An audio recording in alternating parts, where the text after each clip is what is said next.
Happy Thursday, everybody. It is Thursday, August 20th, 2020.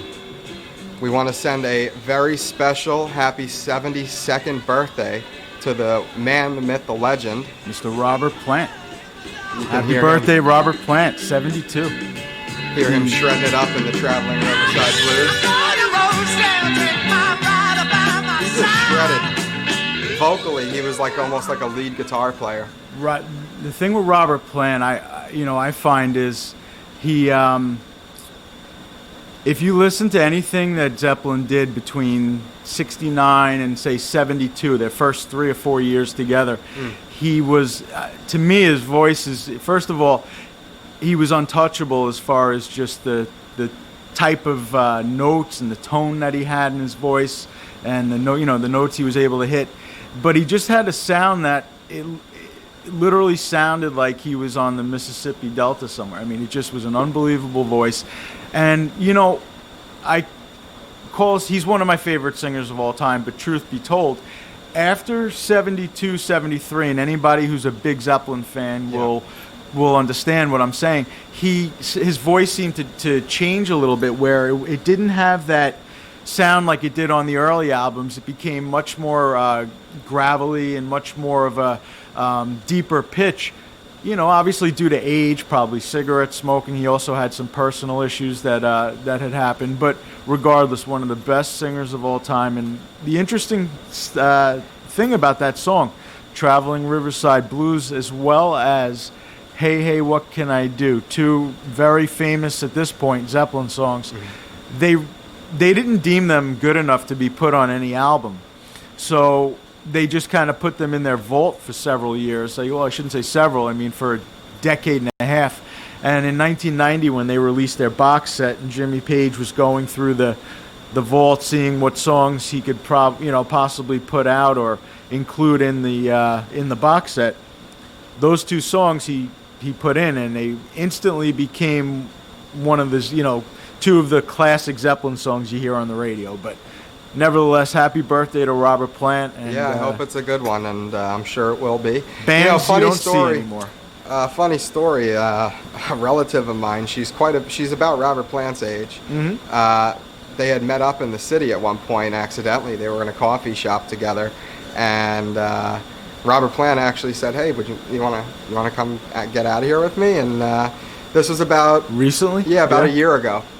Wow. And they were about the same age, and it dawned on me that maybe he's one of those guys who's not looking for like a younger chick. He's looking for someone who could share his time and place in the world, which is nice to see. Someone who's with their own, age. A lot of rich older people are still at it, still on the prowl. He's still on the prowl. I mean, he was always one of those really macho and. Yeah, he was. He was a family guy during the Zeppelin years. He was married with children, which if you watch Song Remains the Same, you'll see his kids, and also the cover of Houses of the Holy, those children climbing the rocks there. Yeah. It was his kids.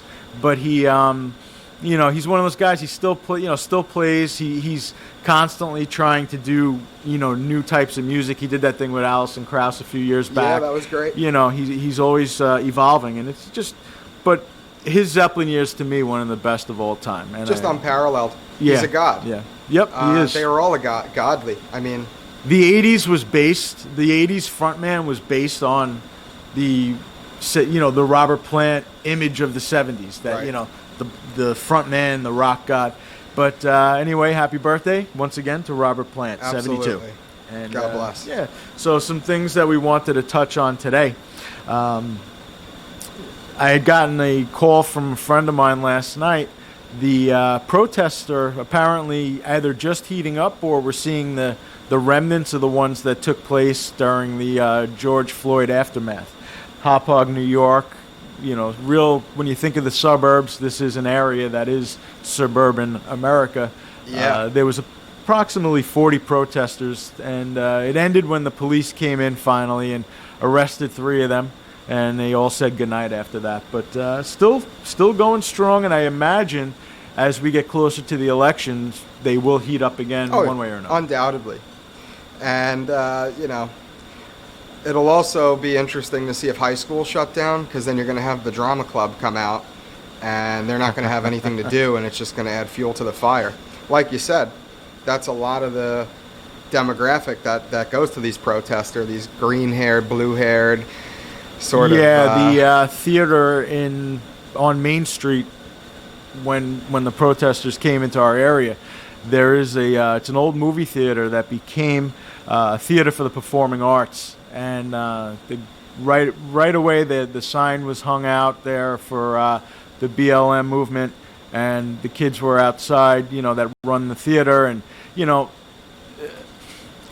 it's nice to see any young Americans taking part in anything that is a part of the democratic process, but I think a lot of them are misguided, and I think a lot of them are just looking to cling on to something larger than themselves and be a part of something a group. Other than their social media pages. Right, and it was interesting to see, though. Right away they were out there and they were taking part, but these protests, like we said, they are still going on, and it's just interesting to see as we get closer to the elections. Are they going to heat up in these areas? Are they? I think what happened was they just took a little reprieve. Mm-hmm.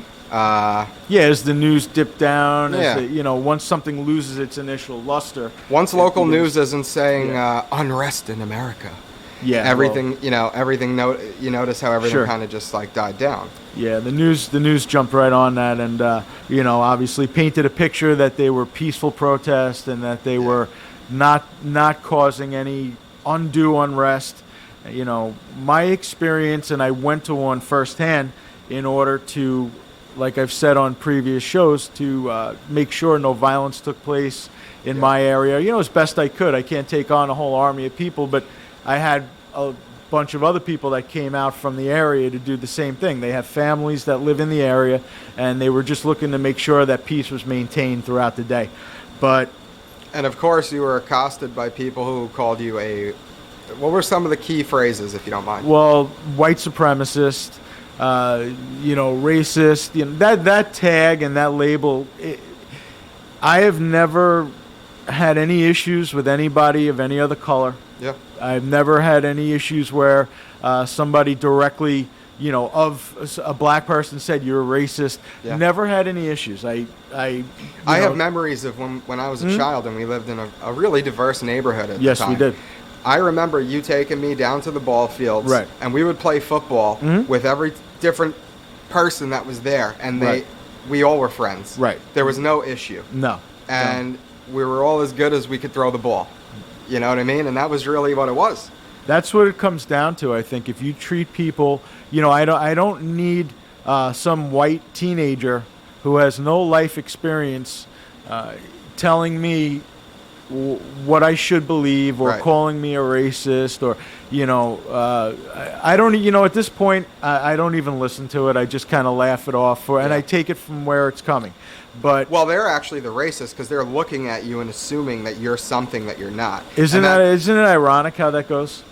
It's okay if they do it. It's okay if they put up borders around shop. Sure. The second it was conceived. So, everything that they were against. That's what they are. That's and what. It's do as I say, not as I do. Right. So and that's how their leadership even works. That's how the Democrat governors and Congress people, it's all the same across the board. It's total trash. The gentleman who I did there was a partner that I had who when we called together a group to come down and make sure that these protests remain peaceful. He owned a business, a local business in town, and immediately in the aftermath of it, the other side was calling for boycotts of his business, sure, just attacking his livelihood. We had a place on Main Street here. It's like it's like a baseball type of bar. Right. It's a local, family-owned place. I'm not naming names. I don't want them to have any more. But they have a nice-sized chalkboard outside their bar, and it's right across from like a pretty strange apartment complex, you could say. Gotcha. And they hang their American flag, their Blue Lives Matter, the Mets flag. They're good people. And during the protests out here, their bar got targeted, and it got messed up. But they're not laying down. Now they have signs that are they post things every day outside their place trying to say, look, we're not going to back down to you. You guys could do what you want, but at the end of the day, if you destroy our building, you're going to jail. So I just find it nice that they're ironic. fighting back a little I bit. find it ironic that I'm going to actually do this show today a little bit in reverse since we're talking about this. I think maybe we'll discuss a little bit of what went on Facebook today. I try to stay off of Facebook as much as possible. I went on there recently, a few months back, when we were trying to get some people together to help us out and kind of come down and make sure, like I said, maintain peace at the protest that took place in our town. And that was really the only time that I went on Facebook regularly. And I was luckily able to get some people to come down with us, and they stayed for the day, and peace was the order of the day. So Shalom luckily. in your home. Correct. And so today I went on, and again I try to avoid chiming in, and I just kind of scroll through. If a friend comments on something that I have, a picture or something, I'll come on and try to address it. So I come across something by a gentleman that I know who, very liberal guy, very opinionated, and the type of guy that if you don't agree with him, instead of agreeing to disagree, he will attack your point of view, belittle you, and basically try to put you down for what you feel. So he had this post that went up, and then underneath him, basically his post was about how, now this guy, let me start from the beginning. This guy was adopted, I believe. I don't know his entire history, but I believe he was adopted. He was Colombian, or he was born in Colombia. He was adopted by Jewish parents, raised in America. So he had the good fortune of being adopted by a loving family who took care of him, and he was in the right country, that's for sure, because, at the end of the day, America still remains one of the best countries in the world to live in and to grow up in. So his post, he's always coming out with posts that are pro-Black Lives Matter, anti, if somebody puts up All Lives Matter, he's quick to go after them. So he had this long post about systemic racism, and underneath him, this black woman chimed in with a long post, just how, it looked like something, she was being paid, it looked like, by what she was saying, just coming out and lashing out against white people, and how the racism that still goes on in this country is despicable. She was writing a novel. Touching on all aspects of society. So I've mentioned before, the reality that I lived was very different than that. I took a police test, fair and square, paid for it, paid to take the test, took it, got 100 on it, was in about one step away from getting into the police academy. I went through the background check, went through the physical, all the parts that they do after the actual written test to make sure that you're a viable candidate. Up to snuff. So I was a step away from getting into the academy, and my father happened to be reading the local newspaper that day, and they said not enough minorities scored high enough on the test, so the test will be thrown out. So, of course, no money was returned to anybody who took the test. You lost the money for it. And all the guys that were a step away from getting into the academy were just tossed aside. They didn't even have the decency to give us a call to say, hey, listen, this just if you were fortunate enough to read the paper, otherwise you'd show up the next day and there'd be nothing going on.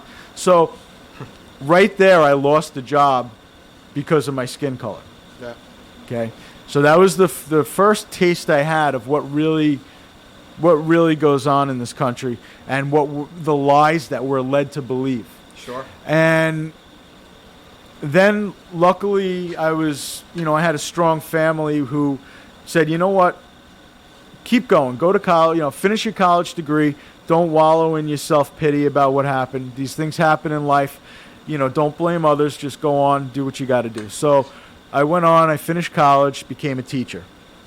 The principal in the building I worked in was a black man from Jamaica. Mm-hmm. And I remember sitting in a meeting one day, and he said, I encourage all you young teachers to go out into the community and ask, try to recruit minorities to come work in our school district. So this myth that goes on that whites have some major advantage when it comes to hiring practices, if anything, it's untrue. And if you want to take it a step further, it's actually some cases, skewed against them. And I lived it. So I mentioned that to the person. I said, my experience was this with that particular, idea of this racism that exists with hiring practices. And I also was offended when I was told to go out and recruit minorities. To me, if somebody's going to be watching my kid or educating my kid, I don't want them doing it because of the color of their skin. I want them doing it because they're the most qualified candidate to look after my child. Right. So it also showed, that's another example to me. I have 5 children. What about if my kids were, us being white, were trying to become teachers? So now I'm seeing another example of an uphill battle that they have in order to get a job. So anyway, totally. The point is with all this is that I responded to the lady that I first of all, I sympathize with the plight of black Americans. There's no question in my mind that they were wronged in American history. They were wronged in global history. Correct. And Correct. America played a part in it, but so Right. did the English, so did South Africa, so did North Africa, Right. so did, it's a global problem. And, So it's not fair that the United States solely bears the brunt of it. Well, Right. She just was, what it is, though? She was just kind of talking about within America, so I just kept it compartmentalized to talk about this country, but you are right about that. So, I mentioned this to her, and before she even, and I said, I was respectful. I said, I do understand what you're saying, and there is no question that there has been an issue. But especially for people whose families arrived a century after the Civil War, my family arrived in this country. Both sides were immigrants. Right. Both sides faced discrimination of one way or another. Either they didn't know the language in time, or whatever it was. It could have been religious on my mother's side, discrimination that her family faced. Whatever it was, they didn't have an easy time when they arrived in this country. So I just laid it out to her a little bit. And I said, my reality is very different than that. And I don't feel that my children or I should bear the brunt of this in any sort of way. Right. To me, look forward. Don't look back. Let's look forward. Let's focus on, instead of all the wrongs that took place, if we start to kind of treat people equally, candidates are picked because they are qualified. Really look for that type of, to me, that's the type of view that if more people had it, the country would move forward in many ways. But before she had a chance to respond, the guy who originally put the post up, when I tell you, he not only he attacked me, he gave me a history lesson, which I have a master's degree in history, so he's not telling me anything. Yeah, I said thank you, but no thanks. I don't need an education in history from you.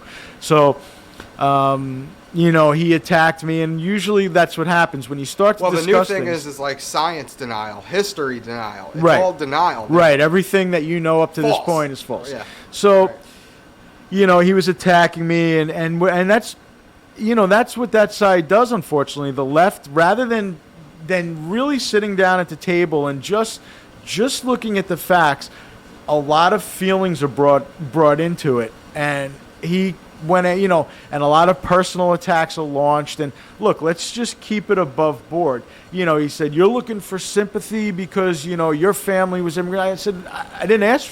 It's not what I was asking for. I was pointing out that we all had, not everybody, just because they're white, played any sort of role in what in what this woman was talking about, the racism that she's talking about.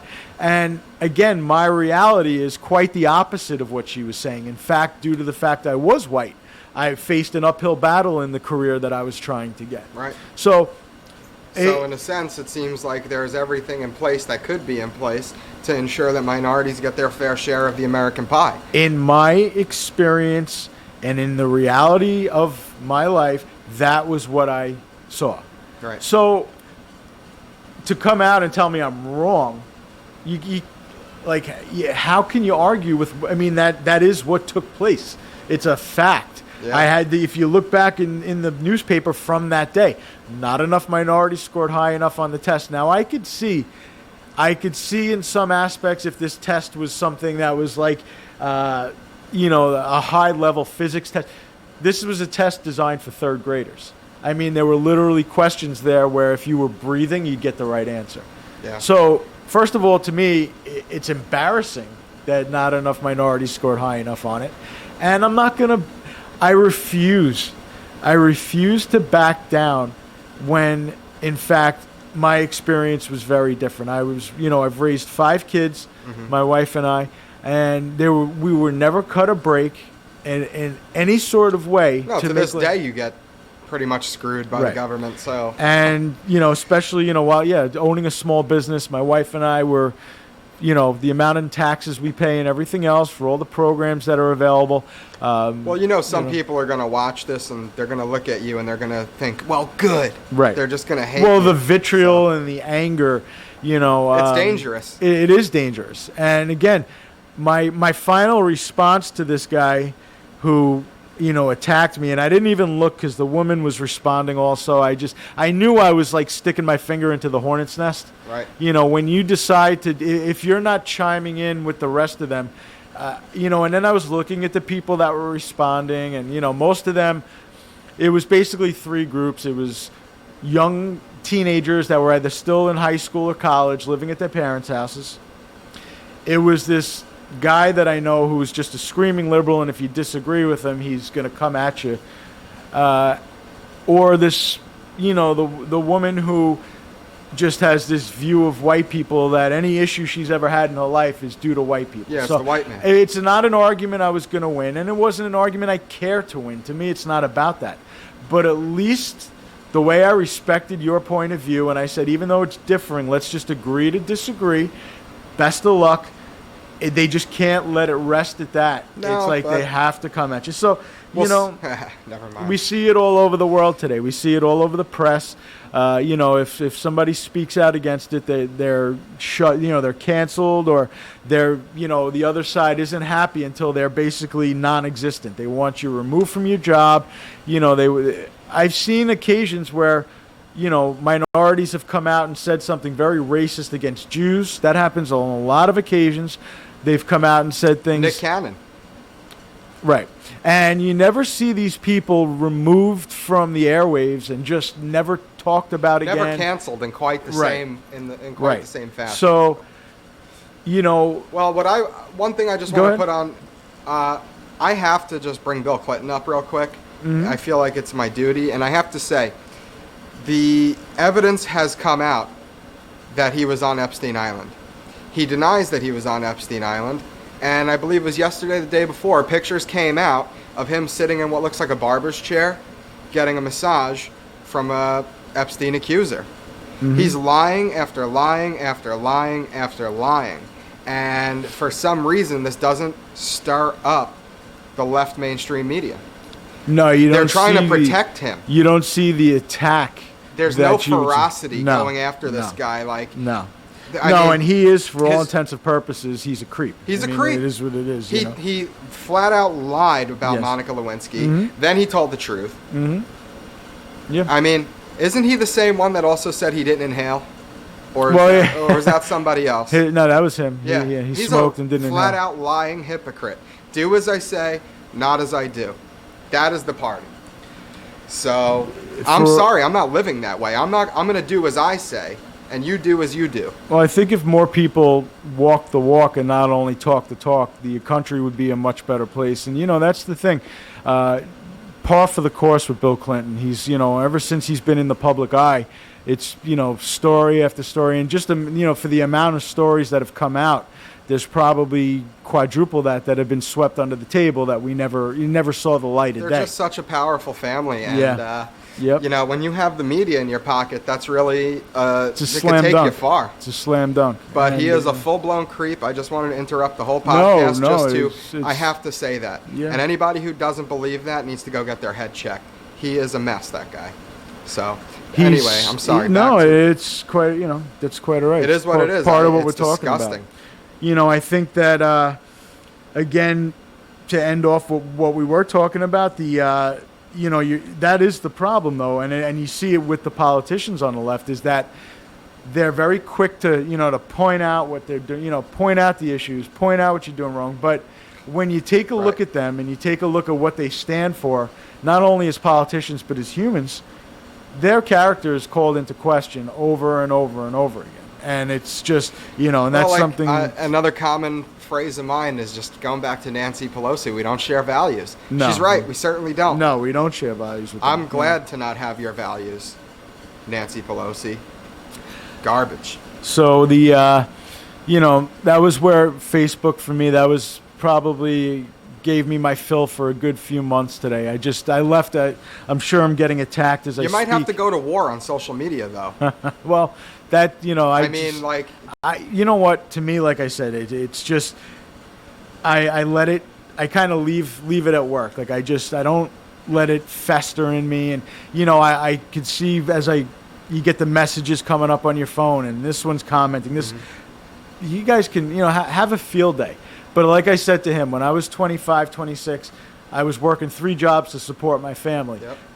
I'm almost 100% sure when he was that age, he was living at his parents' house and not, so I don't need somebody who's, telling me. Who's never created something. Yeah. And I also thank you for bringing that up, because I also mentioned when I owned my business, I employed many black men, many black women. And when I was a teacher, I taught. Women. Right. Well, many black women. And I taught, when I was a teacher, I taught a lot of black students, and there was never a time that there was ever an issue that came up about color. I remember being in college for the few months that I went, and I took this golf class, and there was this big old boy named Chris Martinez. You remember him? I think he might have had his brother. Yes, I did. He really looked a lot like Biggie Smalls to me. Yeah, I'm not going to mention the name. I don't want to. Yeah, that's all right. There's probably so many Chris Martinez's out there. Well. But he loved you. And I remember, like, once he discovered I was your son, he was like, "Oh man, did you teach his brother?" His brother, yes. Yeah, his brother raved about you. Yeah. And, you always had favor with young kids. Everyone always loved you, especially when you were an educator. Yeah. I remember you taking me Thank you. No, it's a fact. Yeah. Because you took me with you a few times, and I remember, I'm just gonna say, Longwood School District. Yep. That's a really, really diverse school district. Yes, it is. And I remember sitting in the middle of the class, and there was girls of every background. Yep. Ooh, Mr. Frazia's son. Yeah. It was like it was never everybody loved you, and nobody ever. There was never an issue. Ever assumed anything. Anything off color with you. Anything kind of. No, and I take pride in that. Yeah. And that's why it really. Ignorance is what's destroying this country. Yeah. And people like you and I are being slandered. We're having people throwing things at us that are not true. When I go to the gym today, it happens to be in the same, when I was going before the pandemic struck, but we'll be going hopefully again after the 24th. There's black guys now there that are in their 30s and a Filipino guy that I taught. These are kids, the kids that I taught that are now grown men in their 30s that have children of their own. I still have a great relationship with them. I work out with them when I see them.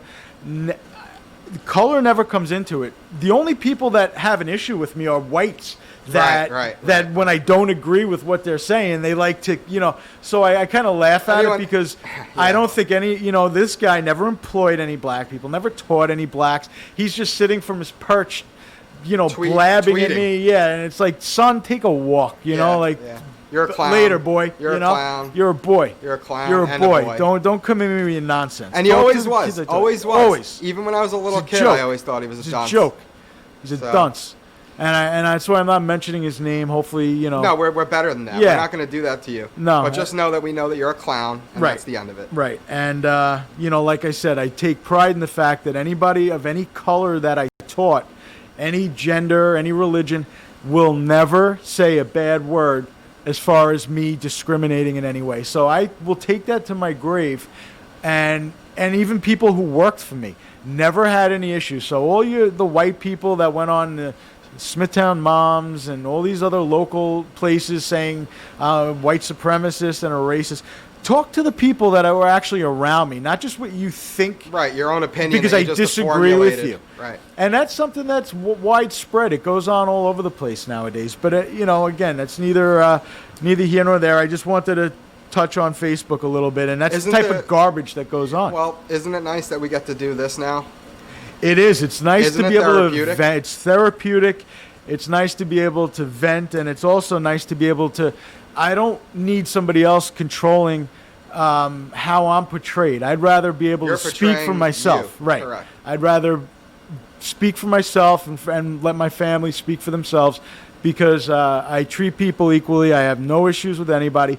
But if you're going to come accuse me or accuse my family of being something, of the most disgusting things in the world, right, the most heinous thing, then expect me to come back at you, and believe me, if you start to bring my name up, or I will drag you through the mud, because there's not one of you that could stand on your own 2 feet. No. So anyway, let's move on maybe to something. That was fun. Yeah. So, and shout out to Setauket Patriots. Sure. I look at their site a lot, and they're always true patriots. Like I see there's people of all different colors involved, and they don't treat anybody with less respect based on their color. But they are a group that is designed to promote the betterment of our area locally, and to promote a better country for our children. So shout out to Setauket Patriots. And that was just, again, these don't, I try not to engage in these little ridiculous dialogues on Facebook or Instagram, because it's all they are. Everybody's a keyboard warrior. Everybody is, they feel empowered when they have a group of people behind them who think the same way they do. And when you get one person that dares to speak out against them, it gives them a sense of power that they probably never had on their own to come out against this person. So just, the best thing to do is just leave it at, you want to engage in it quickly. Always don't let that become your life. Don't let that become what you're about. And, there's much more important things in life. Go fishing like my son does. Go to, just do something. Listen to music. Like, there's no reason to make your whole life on things that most of them are just illusions anyway. So that is true. Right? I mean, couldn't agree with you more. Right. And that's right. You know what? That was just like a nuclear explosion in my brain. A lot of this stuff is just smoke and mirrors. Right. It's classic politics as usual. Sure. But it's being presented as this new 2020. Just keep everybody focused on the nonsense, while the real stuff just kind of progresses. The only difference is now there's foot soldiers that there never were before, this, and that's where it's going to get dangerous. And, and what I wanted to bring up uneducated foot soldiers, right, which is always bad for them at the end of the day. Useful idiots, as Joseph Stalin said. Yep.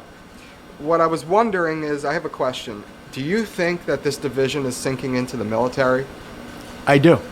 Isn't that deep? I mean, that's that's a huge good question, problem. And that is a problem, because when you saw the generals that came out and basically were against what they said basically they weren't going to follow the orders that Trump gave them as far as going into some of the areas and diffusing the protests. It could absolutely. Are they allowed to do that? I guess there's always that clause for an immoral. I was never in the military, and I'll never. So my understanding of that is probably, there's always ways, and there's always clauses and everything. Was it Alexander Hamilton who was the one who talked about the elastic clause, where the Constitution is meant to be? You got the computer, look that up. I think I'm pretty sure. But I just think that the diffusion of all these things into the military is absolutely an issue. And the problem is when you have that division between the commander in chief. That is, when you look at what a president does, their title is commander in chief. So the armed forces. Correct. So I mean, as far as a division going, it's like a snake and you cut the head off. I mean, you can't have that type of division, and it's something that it's a lot of the generals were speaking out against him, and I think it's something that he's going to have to look at as he goes further. But rather than sniping at each other, and rather than go sit down at a table, come up with a game plan going forward. If you do win for the next 4 years, come up with a game plan, because that's something that should never see. First of all, the public should never see that division. It should never be brought out where people, because are that now just questioning a coup. Sure. Right. So, So yes, Alexander Hamilton certainly had a lot to do with the elastic clause. I don't know. I could kind of just one of the founding fathers. Yeah, and it's very interesting. In the day and age of Alexander Hamilton, with the disagreement, they would take it to the streets and they'd have a duel. That's legal duels. Correct. Yeah. And we're talking about the founding mano fathers a here. mano. Yeah. I mean, there's maybe some truth to that. Yeah, I don't know. Burr and all these other guys. These were enlightened thinkers. Yes. So they weren't stupid, and so they took it to the streets for real. Yeah. Well, unfortunately, the guys that are taking it to the streets nowadays, if you really listen to them, the amount of thinking that actually goes into their viewpoints are minimal. It's almost like they're just programmed, and they, I mean, we've spoken about it before. There's just a lot of this rage against something that they don't even know what they're really, what they're really raging against. They like to think they're raging against whites, or they're raging against Trump, or they're raging. They really, most of them are too young to have experienced anything anyway. So. Well, a lot of them also haven't traveled to actual third world countries. Exactly. And we're always going to touch back on this. Exactly why you are your age, and a lot of these people that I saw out there were of your generation. You are much more. Most people go to France and they go to Italy. And tourist spots. They go to the tourist spots. I went to a really rough neck of the woods. Right, and what was your experience? Well, we've already talked about it, but I think it's pertinent to this. A friend of mine who was native to those lands told me, when you come back to America, you are going to have a new appreciation for the land of which you came. And at first I was like, yeah, whatever, old man. I'm out. Going to South America. Mm-hmm. I didn't care about any of that. But after I came home, there was like a 6-month period where my head was a little just from being. But after that, I was like, Jesus, thank God that I don't have to slip a cop $50 for a traffic ticket. Right. Or $100, or if not, they make you disappear. And those are the things that happen.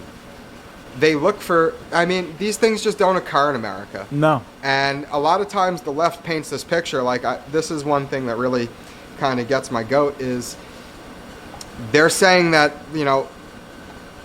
minority mothers are saying, I'm afraid that my children walking home, that they're going to be killed by a cop. Mm-hmm. And like the NYPD police union, when they did their speech, the guy came out and he said, what country are we talking about? Sure. We don't go around killing little children. Right. It doesn't happen. Mm-hmm. Yep. I mean, the numbers themselves the police point in out third world countries, though, if you go a little too fast down the street or something, and you don't give them what they want, you might never see the world again. Yep. So I'm just saying. Yeah, I mean, it does, and we're not saying that, the police and police reform, police should be looked at all the time because of the type of contact they have with the civilians. They should be body cams, things like that. They should constantly be looked at, and that's not what we're saying. But this portrayal that all of American law enforcement is this demon. Who really gets it rough? African American police. Oh, those poor. I feel so bad. You can't even get away from the videos. No, you have these girls it's heartbreaking who are like 17, 18 years old, who are going up to them and calling them the worst. Oh, it's awful. Things you could say. And those are supposed to be the people that are supposedly in for the freedom? No, because it's not about that. That man made himself into something. Right. If you truly, it's not about their color. It's and just the black it's a whole ideal that get it really bad too. And those people who are attacking them while they're just standing there, not even doing anything, not engaging just or anything, making sure that actually you're safe. Right. And then you're in their face. You have the nerve to disrespect them. Well, They should be ashamed of themselves. Well, and it's right when Michael Savage calls them the bastards. Yeah. They are bastards. Well, when I was at the those are New York's finest, California's finest, Chicago's finest. Mm-hmm. I think that they have families. Yeah, I do think though that, like, again, there's no question that there are not some police officers that need to be rooted out. But I think that exists everywhere. The only issue is there's very slim. There's some cooks in the kitchen who got to be rooted out. There's very slim area though. There's you really want a very slim margin of error when you're talking about people who have the ability to take somebody else's life. Right. So that's the issue. Well, it's not like they're the only ones who have the ability to take a life. No, they don't. The public is the heavily public does strapped. too. Correct. But I think that there's definitely reforms that need to take place. I just don't think it's as widespread and as awful as they're saying, as the left likes to paint it out. The police aren't walking around killing little black children. It's just not factual. No, but that was a narrative that was pushed really hard. Yeah, it is. And I have to just say, like, I'm sorry, I've never even seen something like that before. In fact, when I've gone into the inner city, right, I don't think I've ever seen any police like doing anything like weird. Yeah. I found to a level of excellence, right? That's part of their like credo. Well, almost, yes, yes. They know what they're in for, and it's not easy. And again, they have families, they have things they want to go home to, and I'm sure when they leave the house, I'm sure you have a few freaks who are looking for a problem, but the overwhelming majority of them are leaving the house just hoping nothing goes wrong. Well, I was, what was interesting was when the protest that I was at took place, there was a fight down the block from where the main part of the protest was happening. And it was one guy on their side, one guy on the side that was supposed to be protecting the town from any type of violence, and a fight broke out. It was basically, the one area where violence broke out, but it was between two people.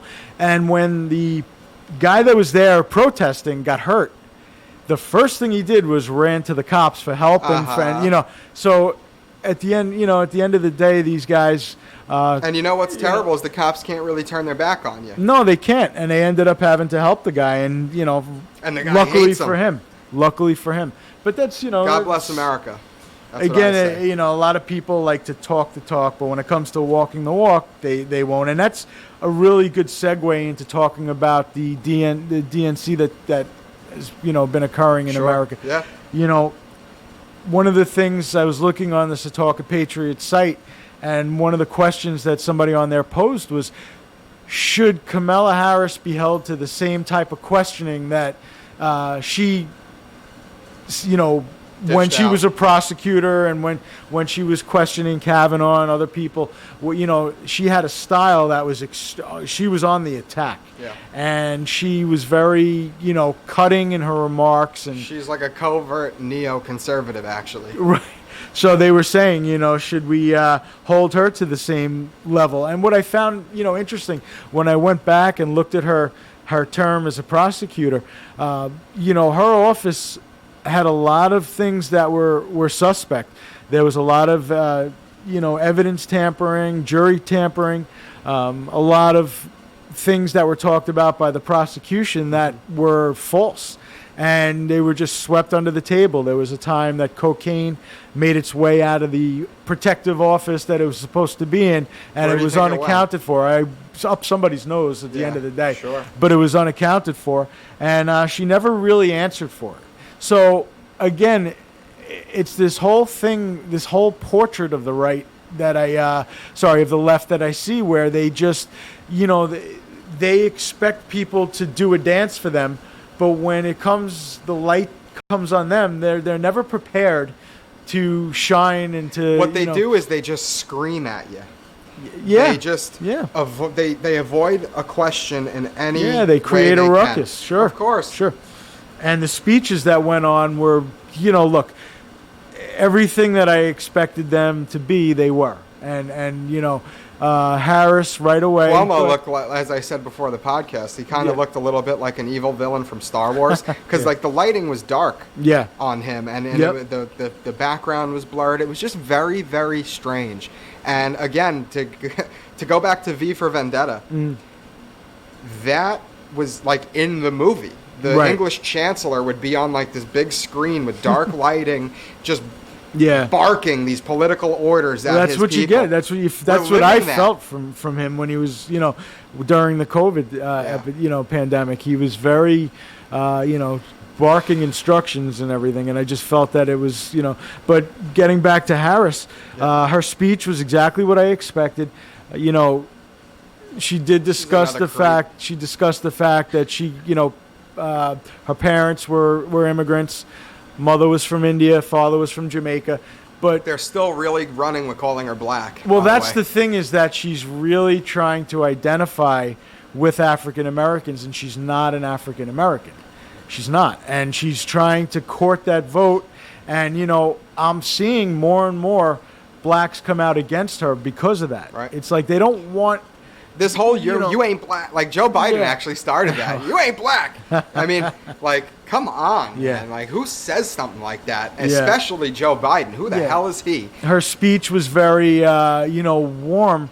But when you look at her, when she questions people, and I get anything but a warm, fuzzy feeling from Kamala Harris. And I just think that,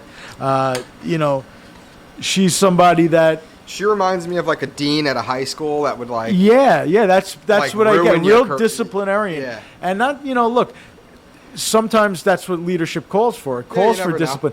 But I think that the issue is when somebody is handing out the discipline, you want to make sure that they're somebody who follows that to the T, and she's not somebody that did when she was a prosecutor. So her speech was, like I said, it was everything that I expected it to be. It was talking about the deficiencies of Trump and of his presidency, highlighting what Joe Biden was. And what I found interesting was she made Biden out to be this like freedom fighter for blacks. And but like his name's Bernard Sanders. Yeah, and the interesting thing, though, when you look back on the history of Biden, he didn't want his kids in the same school as blacks when they were young. He was, not somebody. I don't even want to repeat what he said. Right, and he's not somebody that was, time has a way of healing these things and kind of sweeping them away with the tide. But sometimes, but remember what happened to Paula Deen? So he made a comment in like 1902. Yeah, and but not Sleepy Joe Biden. No, really, Biden is right now they're trying to. They're working on the painting, and they're creating a candidate who was all for race relations and all for police reform, and all the ideas that the left has been saying. They're painting Biden out to be the leader in this, and in fact, when you look at Biden's history, he was anything but that. So. Yeah. That's an interesting. A fun little episode might be just going over the list of programs that President Trump's put in for the minority communities in this country. Sure. He says it all the time, and the media gives him no credit, but his track record proves that he has done. He's, first of all, prior to his political career, created many jobs for minority people. Of all different colors, creeds, religions. Yeah, as a business owner, as a large, he absolutely. I mean, let's just talk about his golf courses. You know how many people work for a busy golf course? Yep. I used to work for a golf course, sure. I mean, so it's like he's created real things. Yes, he has. I don't know what Joe Biden's really created. Many of these lifetime politicians never created anything but just a lot of paper. Right. And that's, They cut down a lot of trees is what they did. Yeah, so when you have a candidate who actually did more for race relations than the other one, it's a mockery at this point. It really Sometimes I forget that Trump is right from our backyard. Yeah, it is, He really... He's an imperfect, he's not... we'd be foolish to say that he's not without imperfections. I mean, that's ridiculous. There's no There's some question. things he said that are inexcusable, Yes. and I get that. Yes. But there's some things that he said that are absolutely legendary. Yeah, but Sorry. when you look at the candidates and you look at what they've actually done and stood for. Well, some people are going to see this and say, "What does he do? Declare bankruptcy?" Yeah, I Which know, is- I know. You know, They're gonna. we've heard it all before. We've heard it before, and it's been So again, another one. Bernie Sanders came out with his tuna stain. his typical speech, and how even though he's got differences with Biden, he knows Biden has a plan.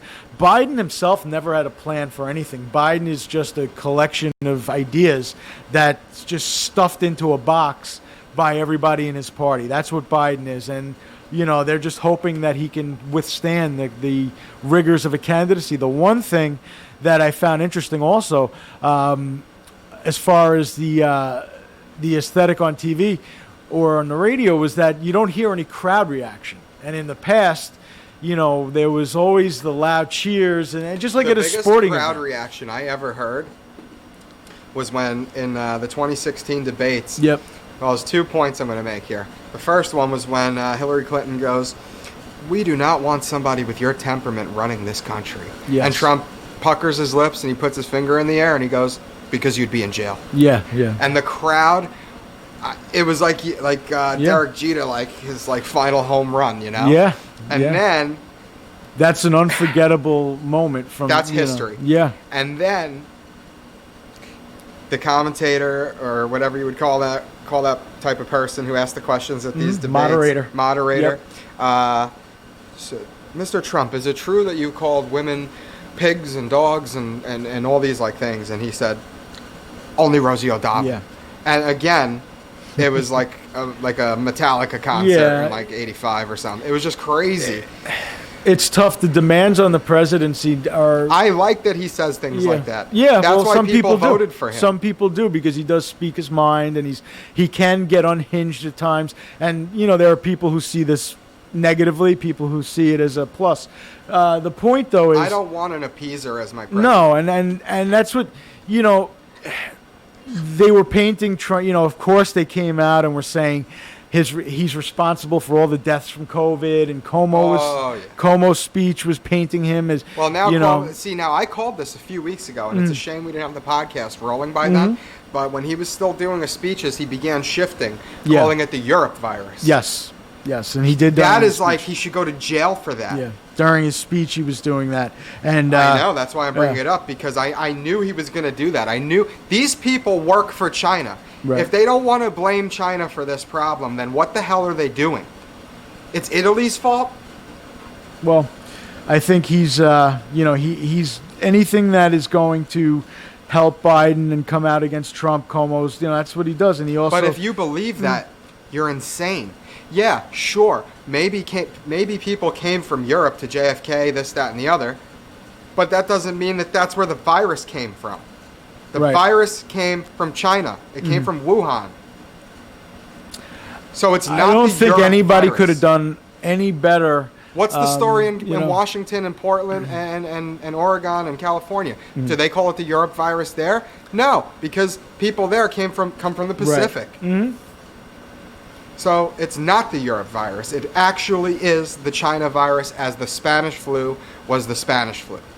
So I think that they try to politicize this any way they can, and it was an easy, it's an easy way to go after Trump, because at the end of the day, the buck does stop with the president, and it was, I don't know that anybody could have done a much better job in taking precaution against it.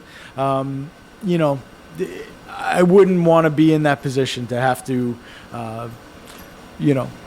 lay out policy about it, and make sure that Americans and their families are able to withstand it, financially, and even having the kids home from school mentally, it wears on a family. My wife, we have our son home who's autistic.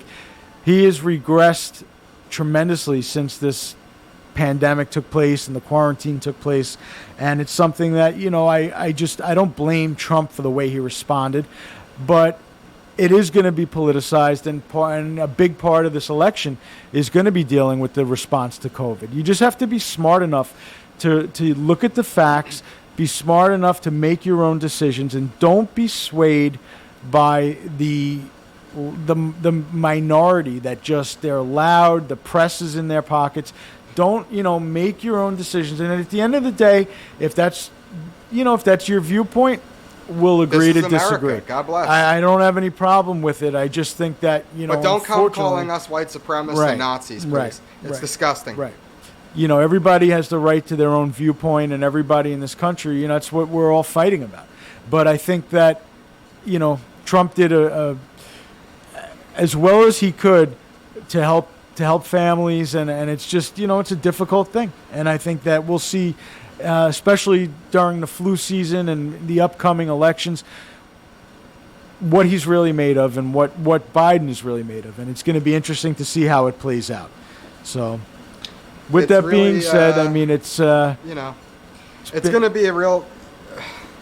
The next couple months are going to just be strange no matter what we want. Yeah. And we're going to cover it. We will be, as the election plays out and as the season unfolds, we are going to be having episodes based on certain topics that arise, interviews. We're going to be also asking for some call-ins, and we will present them as unbiased as we can, because that's what it's about at the end of the day, presenting both sides. Hopefully both sides could come to the table and come up with the best possible solution for a strong 4 years for this country, a real rebound from this quarantine that we've all been under. One thing I want to say is, I want to wish Robert Plant a really happy birthday. Happy 72nd to Robert Plant. Really. He's was such a monster figure in my childhood. And mine as well. An absolute legend. And I have such beautiful memories of when DVDs were still a thing, and we had that box set. Yes. And How the West. It wasn't won. the song. Yeah. And it was like a 3 CD little box set. Yeah, it was called How the West Was Won, and they put it out in the early 2000s. When you were a child and you came up on rock and roll, and you see that for the first time. Yeah. It's really just like... I came up with when Song Remains the Same was shown on TV. I would watch that, and I'd just be like, wow, You ever see when the Foos do, when Taylor Hawkins sings rock and roll and yes. Dave Grohl? Yes, they do, yeah. How sick is that? Yeah, they really do some justice. Yep. So, Can't beat good Led Zeppelin. You really can't. They absolutely... It was amazing, too, that Jimmy Page is 78. 76, 76? Yep, it is amazing. He looks better than... just about everybody. But again, a real happy birthday to Robert Plant. Happy birthday, Robert Plant. And we're going to end it on... Have a great day, everybody. We'll see you tomorrow. Same time, same station. Take care. Right, take